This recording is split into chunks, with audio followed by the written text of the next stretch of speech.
ಧ್ರುವ, sir ಯಾಕೊಂಥರ ಇದೆಯಾ?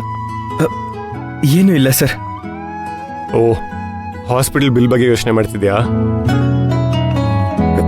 ಇಲ್ಲ sir, ಹಾಗೇನೂ ಇಲ್ಲ. ಟೆನ್ಷನ್ ಮಾಡ್ಕೋಬೇಡ, ಎಲ್ಲ ಬಿಲ್ಸು ಕ್ಲಿಯರ್ ಮಾಡಿ ಬಂದಿದ್ದೀನಿ. ಸರ್, ನೀವ್ಯಾಕೆ ಬಿಲ್ ಕ್ಲಿಯರ್ ಮಾಡೋದಕ್ಕೆ ಹೋದ್ರಿ? ನಾನು ಬಿಲ್ ಕ್ಲಿಯರ್ ಮಾಡ್ತಿದ್ದೆ ಅಲ್ವಾ?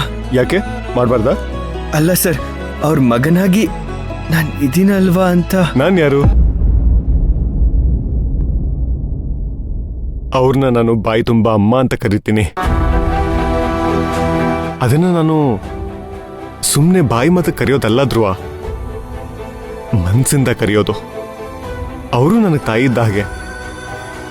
ನಿಜ ಹೇಳಬೇಕು ಅಂದರೆ ನಮ್ಮಮ್ಮ ಬೇರೆ ನಿಮ್ಮಮ್ಮ ಬೇರೆ ಅಂತ ನಾನು ಇಲ್ಲಿ ತನಕ ಯಾವತ್ತೂ ನೋಡಿಲ್ಲ. ಇಬ್ರು ಒಂದೇ. ಸರ್, ನೀವು ನಿಜವಾಗ್ಲೂ ಗ್ರೇಟ್ ಸರ್.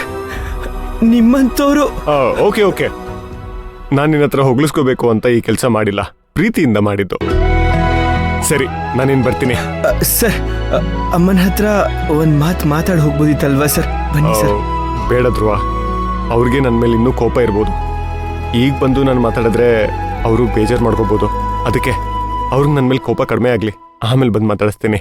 Okay sir. ಸರಿ ಸರ್. ಹಾಗೆ ದುಡ್ಡಿನ ವಿಚಾರದಲ್ಲಿ ಏನಾದರೂ ಬೇಕು ಅಂತ ಹೇಳಿದ್ರೆ ಏನೂ ಸಂಕೋಚ ಬೇಡ, please call me. Thank you sir, ನಿಜವಾಗ್ಲೂ.